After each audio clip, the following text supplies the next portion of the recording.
Neighborhoods are the lifeblood of every great city. And healthy neighborhoods are built on strong connections. And connecting is the heartbeat of the human experience. See, neighborhoods used to be hubs for where we would connect. There were places where we would watch our children play in the street, or we'd go down on a stroll to the park at sunset, or even enjoy a drink on the front porch with our neighbor. And even though we don't see the front porch much in our modern architecture, I don't think that it's left our society. It's actually just been replaced by other third spaces like coffee shops and co-working spaces, networking events, small groups, book clubs, play dates. All of these things essential to our being because we must connect. We need it so much and we're so desperate for it that we'll get in our cars for hours and hours every single week just to go after them. And that's good. This is what most of our neighborhoods look like today. 170 million Americans live in places like this called suburban communities. That's 53% of our country. 53% of the people live in isolated, independent islands with some of the features that we really like in these homes. But unintentionally, bigger fences and larger garages and setback houses from the streets and neighborhood designs that cater to the car instead of the pedestrian and the spontaneous interactions within it have unintentionally contributed to an epidemic of isolation in our community. But I would contend with you today that although this picture used to frustrate me, I've realized that suburbia is not our enemy. It's actually just a facade of a deeper enemy, which is the lack of human connection in our communities. And it was this kind of emptiness that left me frustrated and looking for ways to reintroduce human connection in our neighborhoods. I thought there had to be a better design, a better way to connect and make life and community more accessible where we live.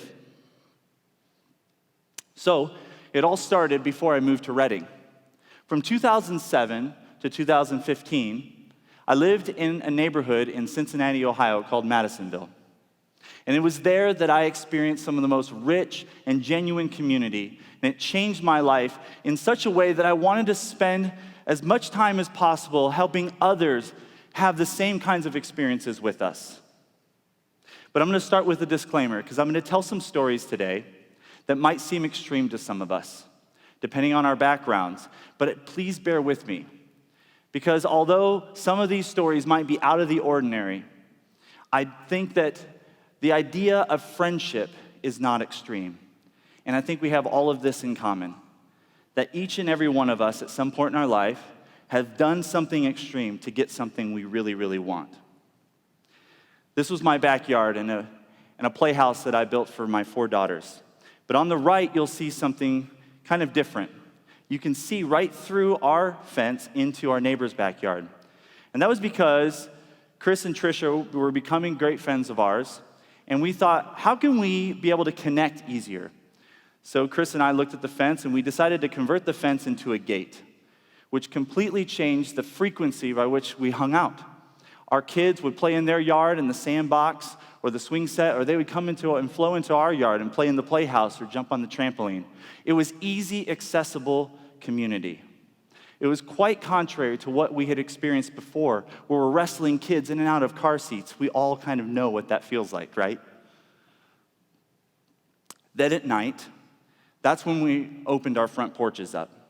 We would take turns hosting each other over a glass of wine and sharing stories from the day. What was really cool is we started to see the neighborhood start to change over time. More and more people were moving in and joining in the culture. And it was really fun to start seeing people do things that were unique. Like one group of friends did something completely beyond what we had ever done and decided to buy a string of houses in a row and tear down the fence completely and grow gardens and build a greenhouse and have chickens. And it was really fun. You always heard music playing. And all of a sudden, within a few years, most of our friends were within walking distance from our house. And it really changed my perspective on what neighborhoods were. And it made me really just get obsessed with this idea of city planning, neighborhood design, and creating connected communities. But I was frustrated that we had to go through extreme measures to almost break the rules to get there. And then pancakes. Then pancakes taught me that it wasn't just design that creates strong communities. One day we had a thought, how can we get to know our neighbors a little bit better? Of course, pancakes. Pancakes was a way that we thought spontaneously, what if we would go get some pancake mix, some orange juice, and let me tell you, this was not a super planned event. This was totally last minute. We grabbed a skillet, pancake mix, orange juice, and a bunch of other supplies, and we threw a little party. And what started to happen is about 20 or 30 people would come and enjoy pancakes throughout the morning, and we saw connections happening that wouldn't have otherwise happened. We saw people having conversations and sharing stories, and all of a sudden, Jeff had a name. All of a sudden, John, who lived across the street, was a face and a story with a space and an address. The two were connecting. And it really changed my perspective and made the neighborhood feel much smaller and much safer and completely different from before. And then there's Marymount, Ohio, a city that was perfectly designed for community. You didn't have to break the rules. The dichotomy here is that Madisonville was just down the street from Marymount. And in our neighborhood, where we were breaking the rules and bending them so that we can pursue community in an extraordinary way, just down the street, those that live in Marymount had a designed community that was perfectly set up for them to connect. Marymount was designed by a planner named John Nolan. And John Nolan created a master plan community, one of the first in the United States. And I didn't realize it until recently, but Marymount's one of the most unique neighborhoods in the entire country. He was inspired by the New Urban movement, which said, as cities expand, create them to be self-contained and self-sustainable. So you'll see in this master plan, there's a town square in the top right, which then prongs out into the rest of the community. In that town square, it had complete walkability, connected by parks and houses and pedestrian walkways. We had a coffee shop and a theater, an ice cream parlor, a barber shop, and tons of other types of stores for people to enjoy. And what was really interesting about this is it was normal to us. But what I didn't see there were deep relationships and deep community happening. A lot of people enjoyed it, and it was absolutely beautiful. John Nolan was inspired by this guy, Ebenezer Howard, who wrote a publication at the turn of the 20th century called Garden Cities of Tomorrow. This was a reaction to the industrialization of cities all throughout Europe, that as they were expanding, he contended for a new kind of model that was more sustainable, where communities could be self-contained and have a high quality of life while being able to do everything within walking distance of their home. They can live, work, and play. It even inspired this man, Walt Disney, to create an experimental prototype city of tomorrow. Some of us have heard of Epcot. Well, after he died, it turned into a theme park.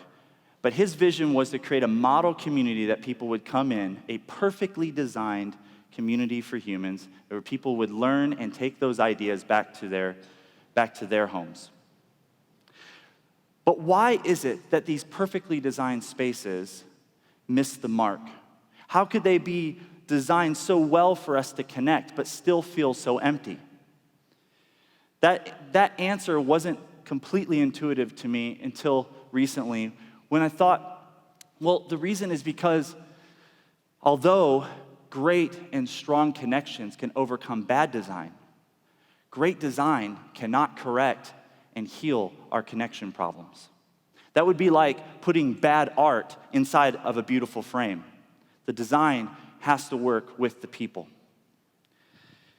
So, There's this gal named Shawnee Graham, and her partner and some friends in Perth, Australia, decided to take a street and build a community, much in the same way, but on a bigger scale than what we experienced in Cincinnati. They decided that a street was more than just a throughway, but a place of connecting for their neighbors. They would build a half pipe for the neighborhood teenage boys so that they can play in the street and in the community. They would do simple things like garden and share food from each other's gardens, and then the community started to grow. They had dinner parties. One guy was really skilled enough, and the group of them got together and built a pizza oven. So then on Thursdays, they had pizza parties every Thursday. They even decided that they were mostly passionate about this idea of sustainable living so much that they threw a bonanza, and people from all over Perth came to Halbert Street to see what they were doing and the things that they were about.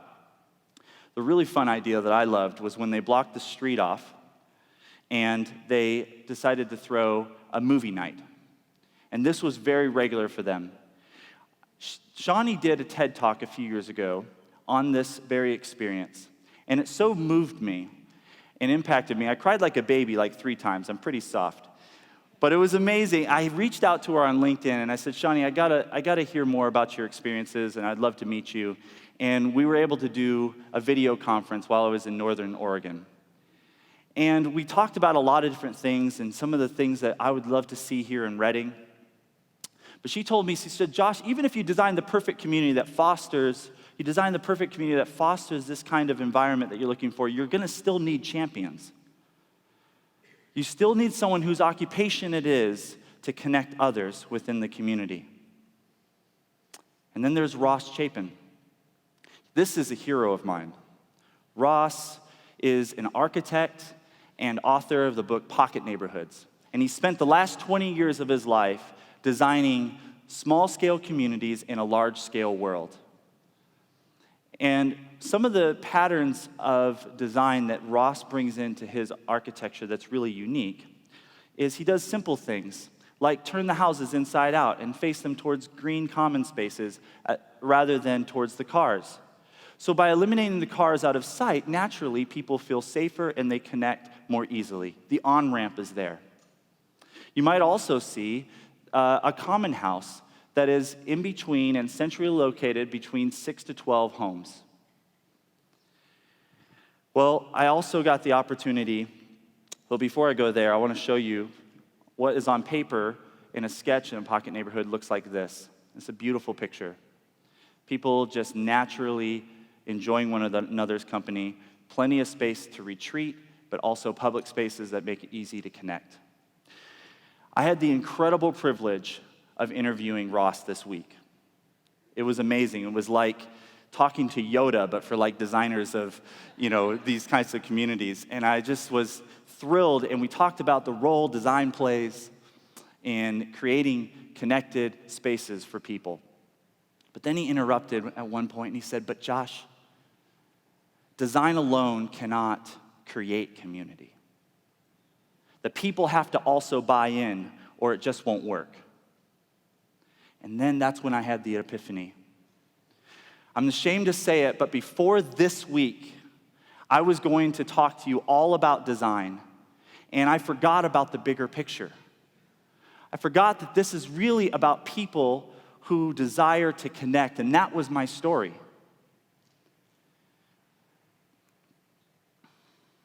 So, we are actually working on developing a project here in Redding that marries these two concepts, because I don't believe that you have to choose between good design and deep community.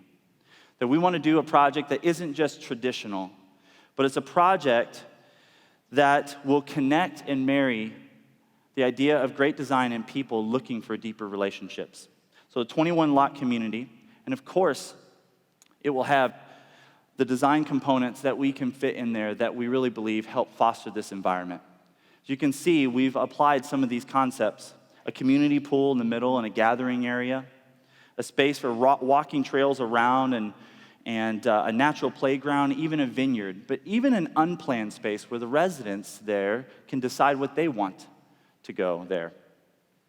I'm really excited about this project because we're also applying some of the traditional architecture into a modern design by reintroducing the front porches, as well as creating a diverse environment where a multi-generational space is created above the garages for apartments for students or seniors, private backyard spaces.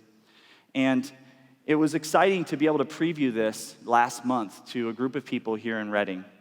What was most exciting to me was to see the hunger that people had for this.